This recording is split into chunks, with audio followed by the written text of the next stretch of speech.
ओम ये देखुं आप नृसिंह ठाकुर ये होती सत्यजुगर ठाकुर कह जाए ये ठाकुर बहुत पुरातन समय ये पूजा पाई आसुच्चंती। ये मंदिर नृसिंह छक बोली गोटे अच्छी पागा आपण पीर बजार मध्य नृसिंह छक से आप डाहाण को हाफ किलोमीटर पाखापाखि गले आप मंदिर में पहुँची पारे। ठाकुर बहुत सुंदर मूर्ति विग्रह को आपण मैंने जी देखि से मैंने कहींपर ठाकुर मेलण रे ठाकुर बाहरती चारिआडे भोग खायापी ठाकुर जाती। तो आगक तो दोल मेलण आसूची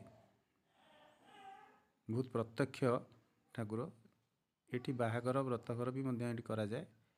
मनस्कामना नहीं आसिले निश्चित भाव में पूर्ण हुए। तेणु आपण मैंने आसतु देखिए। धन्यवाद।